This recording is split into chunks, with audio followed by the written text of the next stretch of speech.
अस्सलाम वालेकुम वरहमतुल्लाहि वबरकातुहू। बुखारी में एक हदीस आती है, आप सल्लल्लाहु अलैहि वसल्लम ने फरमाया कि एक चरवाहा अपनी बकरियां चरा रहा था। वहाँ भेड़िया आ गया और एक बकरी उठा कर ले जाने लगा।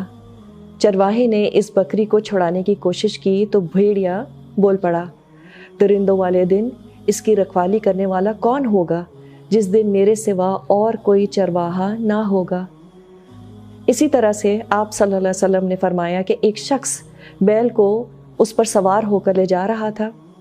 बैल उसकी तरफ मुतवज्जे होकर कहने लगा, मेरी पैदाइश इसलिए नहीं हुई है, मैं तो खेती बाड़ी के कामों के लिए पैदा किया गया हूँ।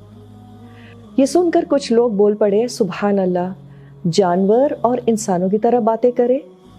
नबी करीम सल्लल्लाहु अलैहि वसल्लम ने फरमाया कि मैं इस बात पर यकीन करता हूँ और अबू बकर और उमर बिन खत्ताब भी।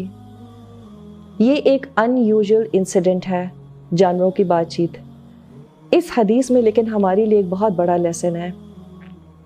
रसूल अल्लाह सल्लल्लाहु अलैहि वसल्लम ने इस बात पर उमर और अबू बकर रदी अल्लाह अन्हुमा दोनों की तरफ से उनसे पूछे बगैर ये दावा किया कि उनका भी इस किस्से पर ईमान है। इन सहाबा का रसूल अल्लाह सल्लल्लाहु अलैहि वसल्लम की बातों पर ब्लाइंड फेथ था। सोचे ज़रा कि क्या हमारा भी रसूल अल्लाह की बातों पर ऐसा ठुका हुआ ईमान है? क्या मेरे बारे में भी आप सल्लल्लाहु अलैहि वसल्लम ऐसा दावा कर पाते? इस तरह की बहुत सी अनहोनी अहादीस जो ऑथेंटिक बुक्स में हैं हमें मिलती हैं, लेकिन कुरान के अनहोनी किस्सों पर हम फिर भी ज़रा सोच कर रिस्पॉन्ड करते हैं।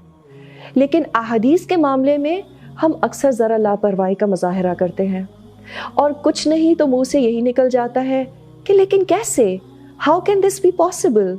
Well, I have never heard such a हदीस बिफोर। जैसे हमने तो उलूमुल हदीस में पीएचडी किया हुआ है।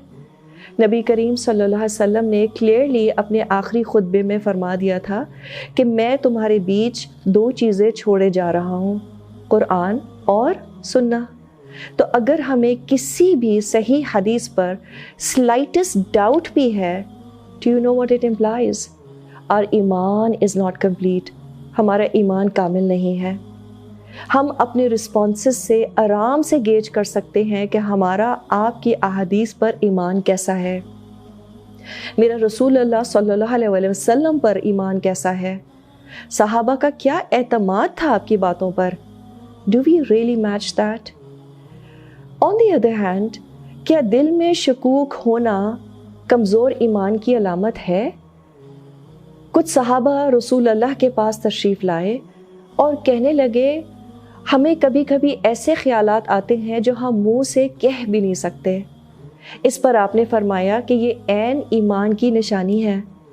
अगर तुमने इन पर अमल ना किया तो उसका भी अजर है, और उन सोचों पर जो नदामत महसूस करते हो ये खुद ईमान की निशानी है।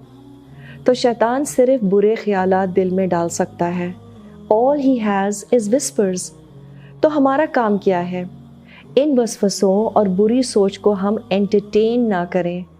Don't allow it to penetrate into your action. So as long as you don't speak of it और act in accordance with it, having thoughts is okay. Don't kill yourself because you are having whispers. This is normal and everybody would go through it. It's all about how you deal with it. इसी तरह शैतान अच्छे मौक़ों पर भी बुरे वसवसे दिल में डालता है। मिसाल के तौर पर आप किसी वेकेशन पर गए हुए हैं, सनसेट देखते हैं और अल्लाह याद आ जाता है। अब शैतान दिल में क्या ख्याल डालता है कि ये सूरज अल्लाह ने इतना खूबसूरत बनाया है, लेकिन अल्लाह को किसने बनाया? ऐसे मौक़े पर इंसान एकदम से अलर्ट हो जाए। पहली चीज़ इस बात का एहसास कि ये शैतान तंग कर रहा है, और फिर हम ताउवज़ पढ़ें, seek refuge in Allah from Satan, अऊज़ु बिल्लाहि मिनश शैतानिर रजीम।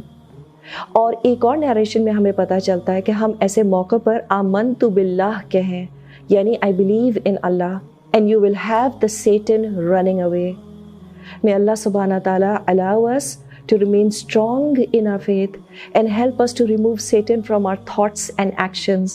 And may Allah subhanahu wa ta'ala keep our iman strong and pristine.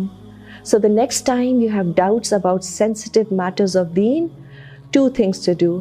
Number 1, acquire knowledge. علم حاصل کریں، قرآن کا، احادیث کا علم حاصل کریں. اور دوسری چیز کیا؟ we say اعوذ باللہ من الشیطان الرجیم and آمنت باللہ.